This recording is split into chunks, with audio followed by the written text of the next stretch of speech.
Summer வந்தாச்சு. What's your plan for this holiday? எங்க கிட்ட விட்டுருங்க, நாங்க பாத்துக்கிறோம். VGT Holidays. GT Holidays, South India's #1 travel brand. இனி வீட்லயே பானிபூரி செய்யலாம் எல்லாரும். ஆச்சி பானிபூரி கிட். பாஜக அதிமுக கூட்டணியுடைய அதிகாரப்பூர்வ அறிவிப்பு வந்து வெளியாகி இருக்கிறது. ஸோ இப்போ இந்த கூட்டணிக்கான அந்த பேச்சுவார்த்தைகள்லாம் முடிஞ்சு இந்த அறிவிப்பு வெளியாகி இருக்கு.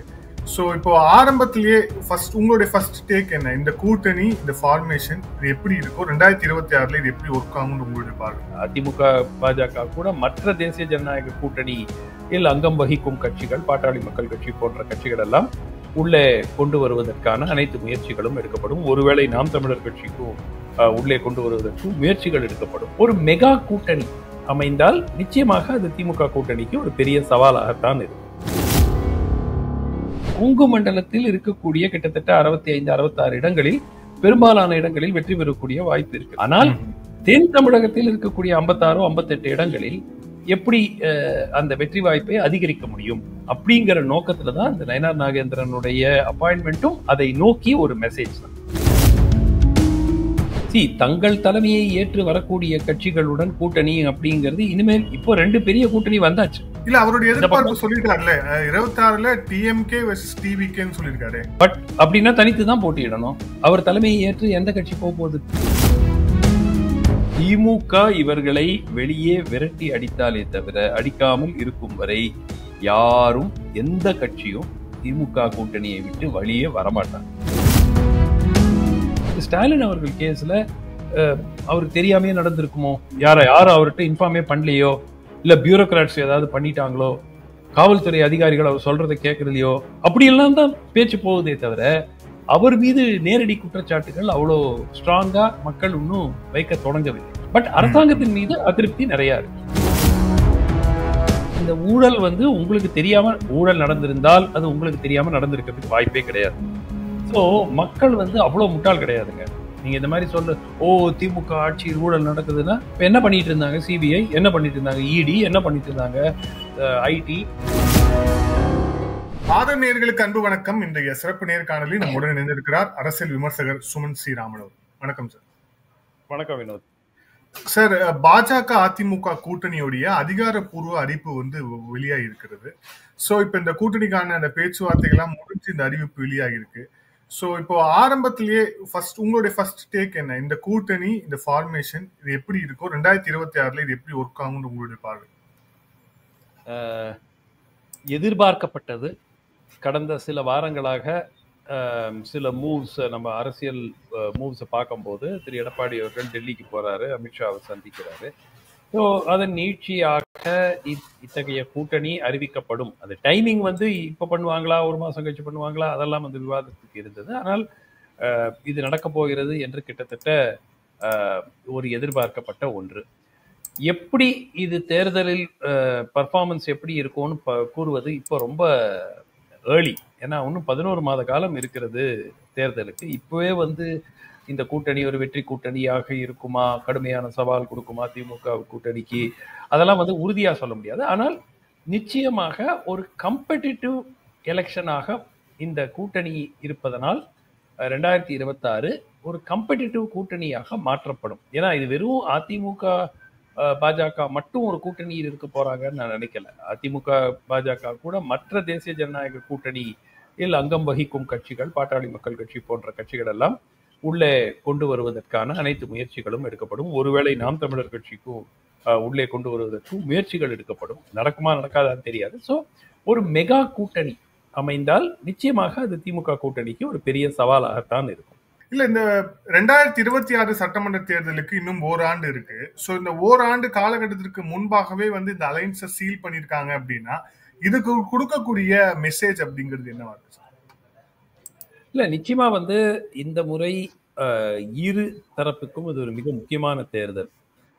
ஸோ அத்தகைய ஒரு ரிப்பீட் ஆகக்கூடாது அப்படிங்கிறதுல அதிமுக மிகவும் மும்முரமாக இருந்திருப்பாங்க. விஜய் வருவாரு அப்படின்னு எவ்வளோ மாதம் காத்துட்டு இருக்கிறது? ஒரு தேர்தலுக்கு ஒரு வேளை 1 மாதம் 2 மாதம் முன்னாடி வரைக்கும் காத்துட்டு இருந்து விஜயும் வரலன்னு வச்சுக்கோங்க. அதுக்குள்ள தேசிய ஜனநாயக கூட்டணி தனியாக அவங்க போயிட்டாங்கன்னா அதிமுக நிலை என்ன? ஸோ எலெக்ஷனே வந்து கிட்டத்தட்ட ஒரு ஒரு வாக் ஓவர் மாதிரி ஆயிரும். திமுக கூட்டணிக்கு வெற்றி மிகவும் சுலபமாக இருக்கும். ஸோ அதை தவிர்ப்பதற்கு எடுக்கப்பட்ட ஒரு ஒரு நடவடிக்கையா பார்க்குறேன். மிக முக்கியமா அவங்க வந்து கூட்டணியை உடைச்சு வெளியே வரதாவே இல்லையே அதிமுக. அவங்க கேட்டது 2 தான். மத்தியில் மோடி, மாநிலத்தில் எடப்பாடி. இதுதானே அவங்க முதல்ல சொன்னது. அதை வந்து பாஜக அந்த காலகட்டத்தில் அவங்களுடைய அப்போது இருந்த மாநில தலைவர் கீழே அதை ஏற்றுக்கொள்ள அவர்களுக்கு தயக்கம் இருந்தது. மத்தியில் மோடி சரி, ஆனா மாநிலத்தில் எடப்பாடி அப்படிங்கறத ஏத்துக்கல.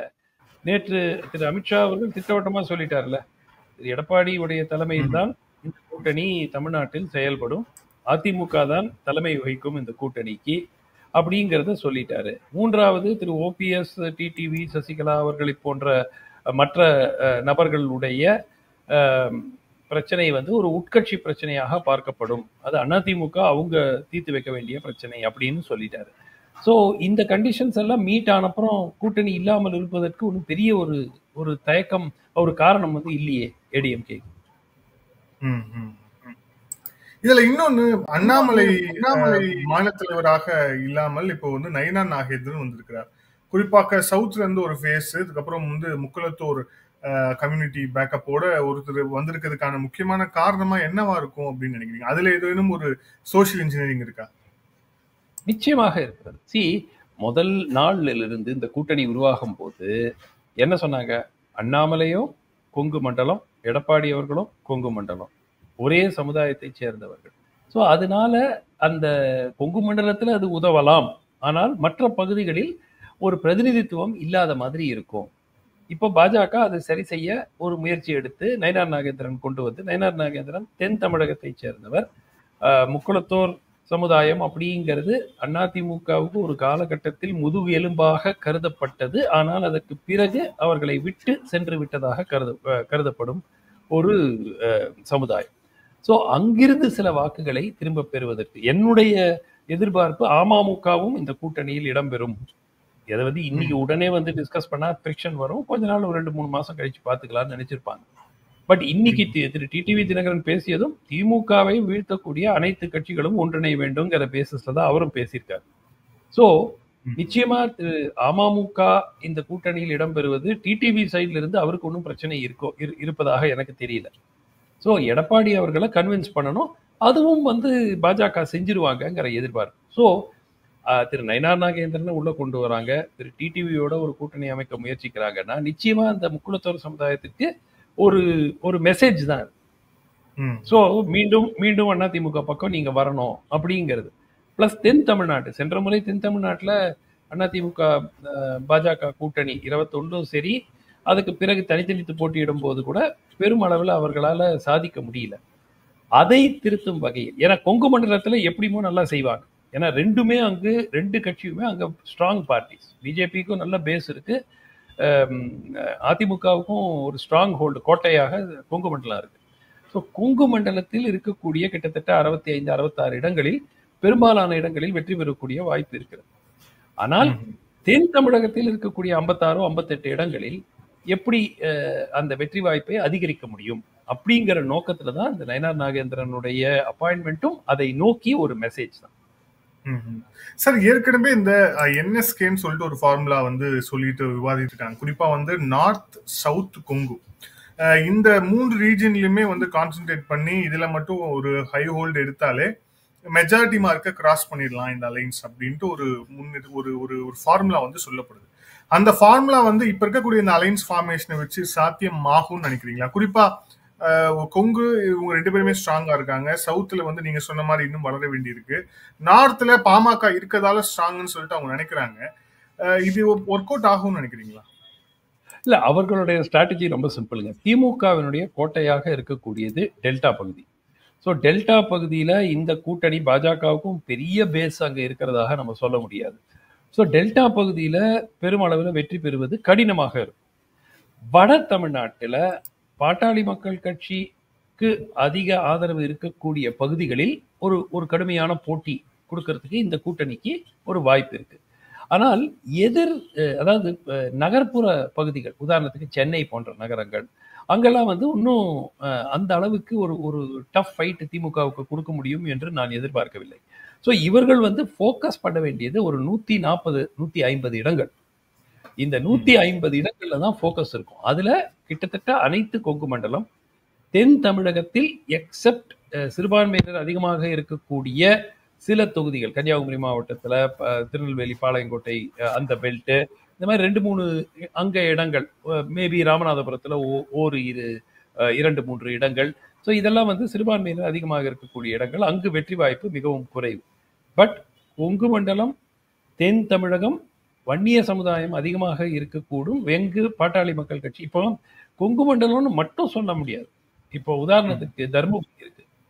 தர்மபுரியில பாட்டாளி மக்கள் கட்சிக்கும் பேஸ் இருக்கு, அதிமுகவுக்கும் பேஸ் இருக்கு, கள்ளக்குறிச்சியில பேஸ் இருக்கு. ஸோ இது இது வந்து ஒரு ஒரு ஸ்ட்ராட்டஜிக்கா அவர்கள் யோசித்தால், சீட் பை சீட் கால்குலேட் பண்ணி ஸ்ட்ராட்டஜிக்கா யோசித்தால், என்னுடைய எதிர்பார்ப்பு 150 160 இடங்களில் அவர்கள் ஃபோக்கஸ் செய்ய வேண்டும். ஒரு 25-30 இடம் 40 இடம் ஃபோக்கஸ் பண்றது வேஸ்ட். அது என்னன்னாலும் அது திமுக தான் ஜெயிக்க போகுது. ஸோ அதை வந்து அவ்வளோ எஃபர்ட் எனர்ஜி போடுறதை விட இந்த 160 இடங்களில் கான்சென்ட்ரேட் பண்ணாக்க அதில் வெற்றி வாய்ப்பு பெறுவதற்கான வாய்ப்பு இருக்கிறது. அஃப்கோர்ஸ் இதுல இன்னொரு பெரிய விஷயம், இப்போ நாம் தமிழர் கட்சி உறுதியாக தனித்து போட்டியிடுவாங்களா, இல்ல அவர்களையும் கூட்டணியில் கொண்டு வருவதற்கு முயற்சிகள் இருக்கு. பட் அந்த முயற்சி வெற்றி பெறுமான்னு தெரியாது. அவங்களும் வந்தாங்கன்னா உங்களுக்கு அந்த ஈவன் நாம் தமிழர் கட்சி சென்ற முறை வாங்கின 8% பாதி வாங்கினா கூட 4%ங்கிறது ஒரு டைட் ரேஸ்ல ரொம்ப ரொம்ப முக்கியம். ஸோ சிம்பிளுங்க, இவர்கள் 43-44% வாக்குகளை பெற முடியுமா இந்த கூட்டணி? அதுதான் பாட்டம் லைன். ஏன்னா திமுக 46.89% பெற்றார்கள் இப்போ கடந்து முடிந்த தேர்தலில்.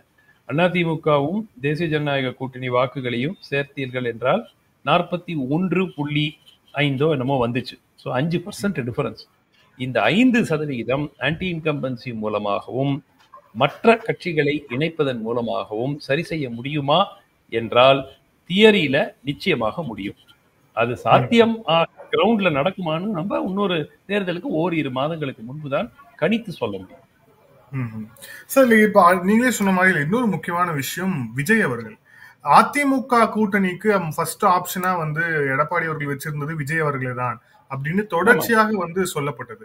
ஆனா வந்து என்ன நடந்ததுன்னு தெரியாது. இப்போ வந்து பாஜக கூட அலைன்ஸ் வந்து சீல் பண்ணியிருக்காங்க. இன்னமும் அதிமுகவை நோக்கி இந்த கூட்டணிக்குள்ள, இந்த என்டிஏ கூட்டணிக்குள்ள விஜய் வர வாய்ப்பு இருக்குன்னு நினைக்கிறீங்களா? அப்படி இல்லைன்னா விஜய்க்கு ஒரே வாய்ப்பா தனித்து போட்டி, அப்படி இல்லைன்னா திமுக அலைன்ஸ்ல இருந்து வரக்கூடிய பார்ட்டி சேராக கூட தான் போட்டி அப்படின்ற மாதிரி மாறுமா? முதலில் திரு விஜய் அவர்கள் என்ன, அவருடைய அரசியல் எதிர்பார்ப்பு என்ன 26 பொறுத்த வரைக்கும் அப்படிங்கிறது நமக்கு தெரியல. தங்கள் தலைமையை ஏற்று வரக்கூடிய கட்சிகளுடன் கூட்டணி அப்படிங்கிறது இனிமேல் இப்போ 2 பெரிய கூட்டணி வந்தாச்சு. இல்ல, அவருடைய எதிர்பார்ப்பு சொல்லிட்டாருல 26ல டிஎம்கே வெர்சஸ் டிவிகேன்னு சொல்லிருக்காரு.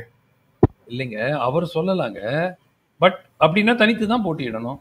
அவர் தலைமையை ஏற்று எந்த கட்சி போக போகுது? இப்போ இனிமே இந்த பக்கம் ஒரு பெரிய கூட்டணி வந்தாச்சு, திமுக கூட்டணி. இந்த பக்கம் இப்போ தேசிய ஜனநாயக கூட்டணி ஒன்று வந்தாச்சு.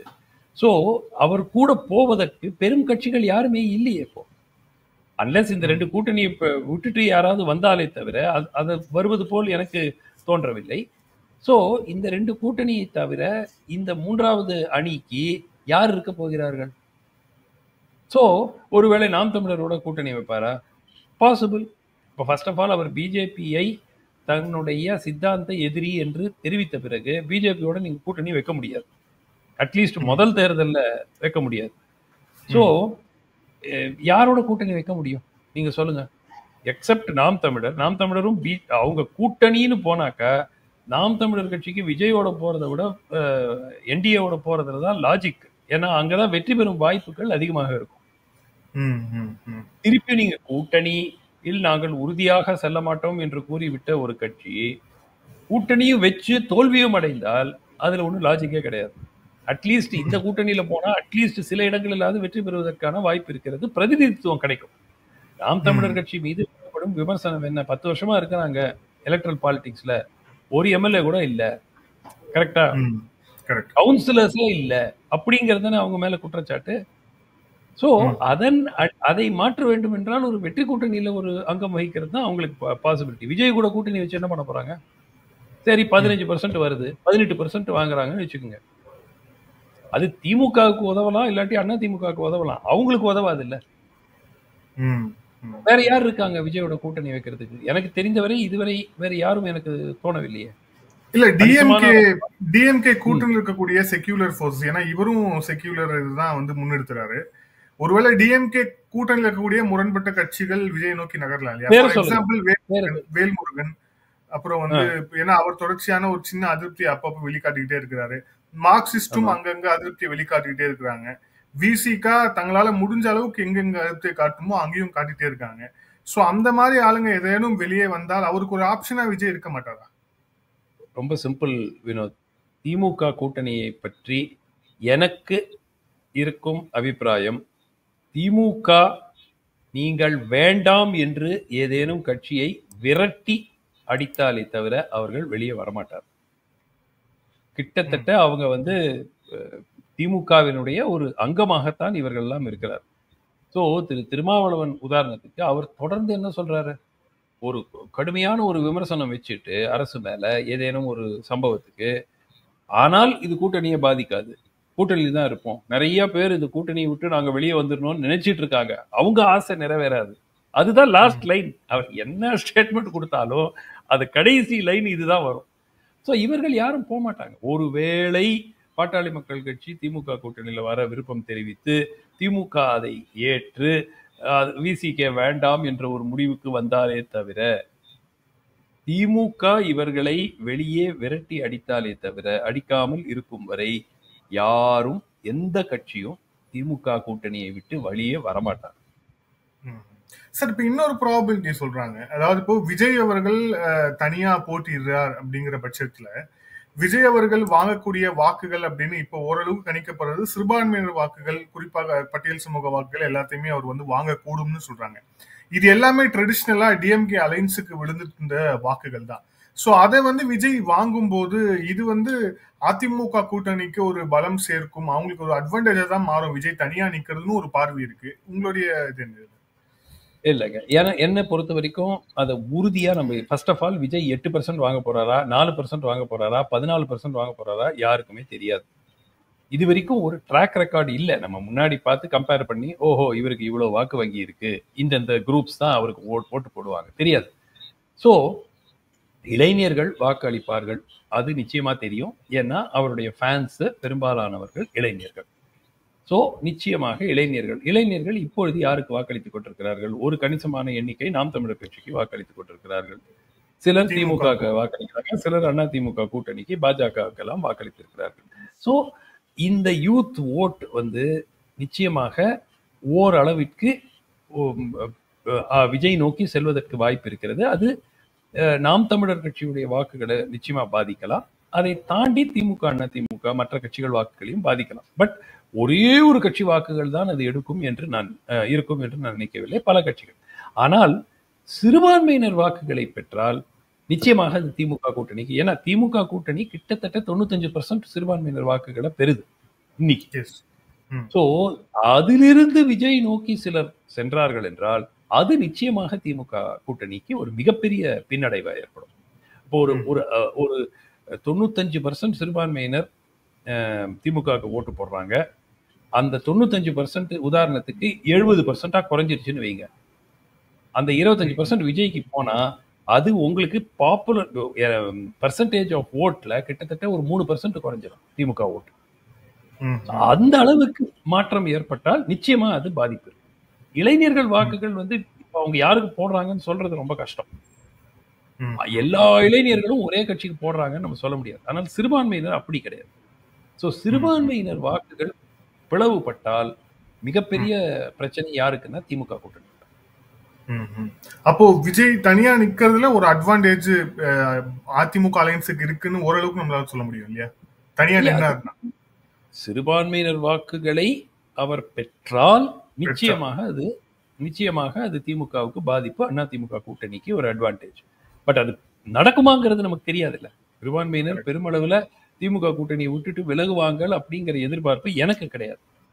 பட் நிச்சயமா ஒரு ஒரு ஒரு அங்கிருந்து என்ன ஓட்டு எடுக்கிறாரோ விஜய், சிறுபான்மையினர் வாக்கு, அது எல்லாமே கிட்டத்தட்ட திமுகவுக்கு தான் இழப்பு. சார், இதுல இப்ப இந்த அலைன்ஸ் ஃபார்ம் ஆனதுக்கு அப்புறம் உடனடியா டிஎம்கே சைட்ல இருந்து நிறைய ரியாக்ஷன்ஸ் பார்த்தோம். அதுல முதல் ரியாக்ஷனா வந்தது கனிமொழி அவர்கள் ரியாக்ஷன். அதிமுகவுக்கு துரோகம் செய்திருக்கிறார், தமிழகத்திற்கு துரோகம் செய்திருக்கிறார், பாஜக என்ற இவங்களோட கூட்டணி வச்சதன் மூலியமா எடப்பாடி அவர்கள் துரோகம் செய்திருக்கிறார் அப்படிங்கிறது ஒரு விமர்சனம். இன்னொரு கேசி பழனிசாமி போன்றவர்கள் எல்லாமே வந்து அதிமுகவை அடைமானம் வைத்து விட்டார், அதிமுகவை கொன்று விட்டார் அப்படின்னு. அப்புறம் அதிமுக வந்து தற்கொலை முயற்சி இது தற்கொலை அப்படின்னு சொல்லிட்டு இந்த மாதிரியான விமர்சனங்களும் நம்ம பார்க்கிறோம். உங்களுடைய பார்வை என்ன இந்த விமர்சனங்கள்? இல்லைங்க, ஃபர்ஸ்ட் இவர்களுடைய எதிர்பார்ப்புக்கு எதிராக நடந்திருக்கிறது இந்த சம்பவம். ஃபர்ஸ்ட் ஆஃப் ஆல், இவ்வளவு குவிக்காக ஒரு அனௌன்ஸ்மெண்ட் வரும்னு யாரும் எதிர்பார்க்கல. தேர்தலுக்கு கிட்டத்தட்ட 11 மாதம், இன்க்ளூடிங் மீ. நான் கூட நினைச்சேன் இன்ஃபார்மலா பேசி வச்சுப்பாங்க, அதுக்கு கொஞ்ச நாள் கழிச்சு அறிவிப்பாங்க அப்படின்ட்டு. பட் வெளிப்படையாக தேசிய ஜனநாயக கூட்டணியில் இந்த கட்சி வந்தாச்சு அப்படிங்கிறத அறிவிச்சது வந்து நிச்சயமா it has taken everybody by surprise. பர்டிகுலரா இது எதிர்கட்சிகளுக்கு இது ஒரு இப்ப என்னன்னா, இந்த 2026 எலெக்ஷன் திமுகவுக்கு எதிராக ஒரு 4 முனை போட்டி, 5 முனை போட்டினா அது கிட்டத்தட்ட ஒரு வாக் ஓவர் மாதிரி.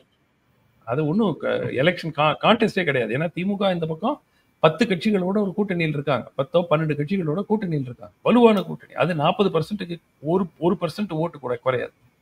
என்னதான் ஆன்டி இன்கம்பன்சி இருந்தாலும் 53% 2019 46% இப்ப குறைஞ்சிருச்சு. அது இன்னும் குறைஞ்சால் கூட அது 39-40 நிற்கும். ஸோ இவர்களை வீழ்த்த வேண்டும் என்றால் 40க்கு அதிகமாக நீங்கள் வாக்குகள் வாங்க வேண்டும், 40% அதிகமாக. ஸோ அது எப்படி பண்ண முடியும்னா ஒரு பெரிய கூட்டணி அமைத்தால் தான் முடியும்.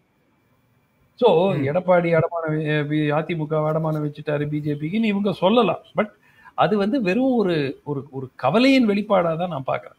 ஏன்னா அஃப்கோர்ஸ் நான் திருப்பி சொல்கிறேன், 11 மாதத்திற்கு முன்பு இந்த கூட்டணி வெற்றி பெறுமா வெற்றி பெறாதான்னு சொல்ல முடியாது.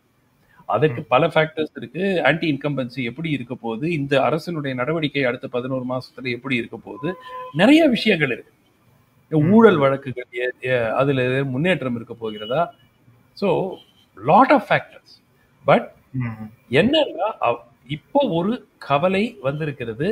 ஓஹோ, இது ஒரு நீங்க திருமாவளவன் அவர்களே பல முறை தெரிவிச்சிருக்காரு, அந்த கேள்வியை கேட்டிருக்காங்க. அதிமுகவும் பாஜகவும் கூட்டணி வச்சாக்க சவாலாக இருக்குமானா ஒரு சவாலாகத்தான் இருக்கும் என்று அவரே ஒத்துக்கிட்டு இருக்காரு. ஸோ இதில் it is not just 2 parties.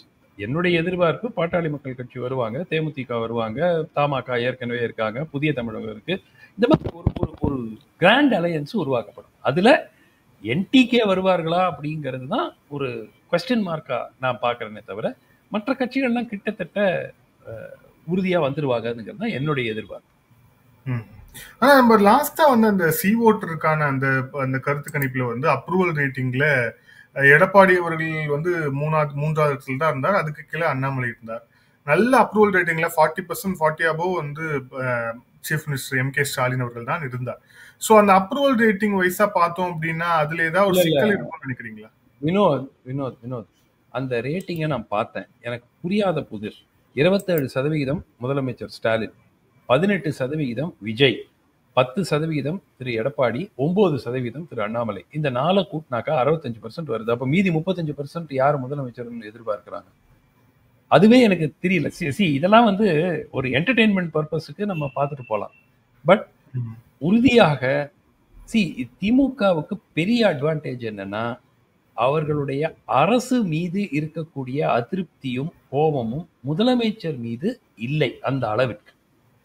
முதலமைச்சரை வந்து நம்ம அவங்க மக்கள் எப்படி பாக்குறாங்கன்னா, பாவங்க அவரு ட்ரை பண்றாரு, அவருக்கு தெரியாம இதெல்லாம் நடக்குது, அந்த மாதிரி ஒரு சென்டிமெண்ட்டை அவரால் உருவாக்க முடியுது. ஸோ முதலமைச்சர் மீது ஒரு மிகப்பெரிய ஒரு கோபம் இருக்கானா இல்லை, ஆனால் அரசு மீது அதிருப்தி இருக்கானா நிச்சயமா இருக்கு. அதுல எனக்கு மாற்று கருத்தே கிடையாது. ஸோ இதை வந்து திமுக பேலன்ஸ் பண்றதுக்கு ஒரு பெரிய முயற்சி. தட் இஸ் வை நீங்க personal popularity of the chief minister is much higher than popularity of DMK. கட்சியினுடைய பாப்புலாரிட்டியை விட திரு ஸ்டாலினுடைய பாப்புலாரிட்டி அதிகமா இருக்கும்.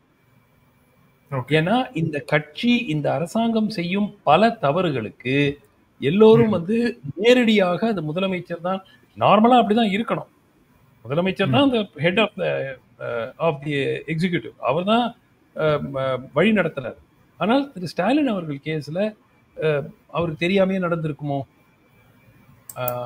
யாரும் அவர்கிட்ட இன்ஃபார்மே பண்ணலையோ, இல்ல பியூரோக்ராட்ஸ் ஏதாவது பண்ணிட்டாங்களோ, காவல்துறை அதிகாரிகள் அவர் சொல்றதை கேட்கறதையோ, அப்படியெல்லாம் தான் பேச்சு போகுதே தவிர அவர் மீது நேரடி குற்றச்சாட்டுகள் அவ்வளோ ஸ்ட்ராங்கா மக்கள் இன்னும் வைக்க தொடங்கவில்லை.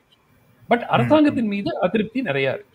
சார், இந்த நேர்காணல இறுதியான கேள்வி, இந்த கூட்டணி சீல் பண்றதுக்கான இந்த பேச்சுவார்த்தை, இந்த பிரஸ் மீட் அப்போ அமித்ஷா இன்னொரு விஷயத்தையும் சொன்னார்.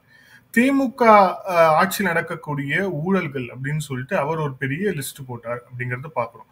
அது வந்து டாஸ்மாக் தொடங்கி, அப்புறம் வந்து இந்த நிலம் விஷயங்கள் தொடங்கி, ஜாப் ஃபார் ஸ்கேம் சொல்லிட்டு ஏகப்பட்ட ஸ்கேம் வந்து பட்டியலிட்டார்.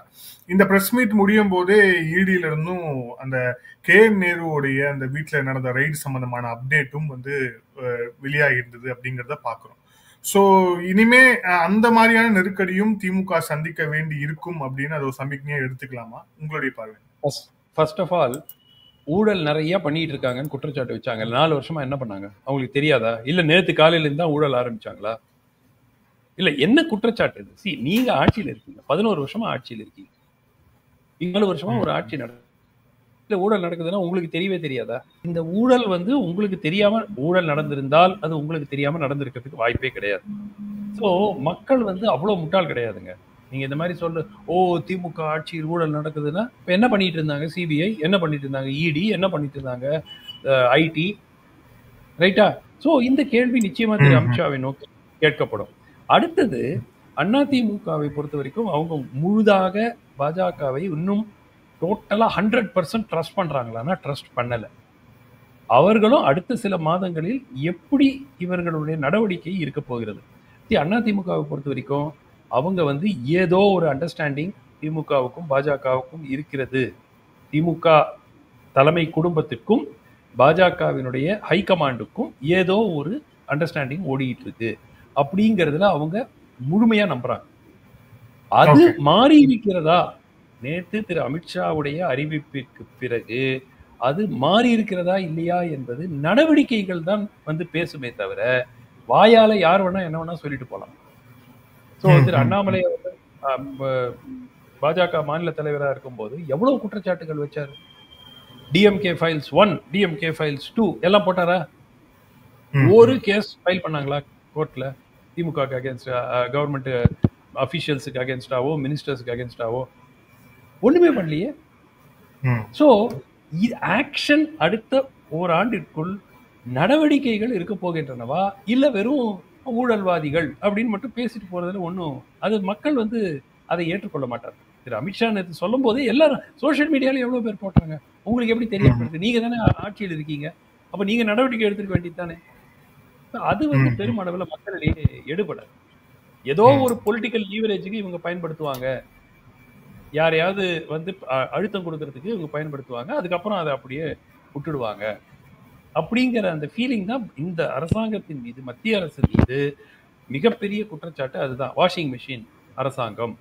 பாஜக வந்து சேர்ந்துட்டாங்கன்னா உங்களுடைய அனைத்து பாவங்களும் மறக்கப்படும், மன்னிக்கப்படும் அப்படிங்கிற அந்த ஃபீலிங் தான் மக்கள் மனதில் ஸ்ட்ராங்கா. நன்றி சார், பல்வேறு thank you sir, thank you so much. நன்றி.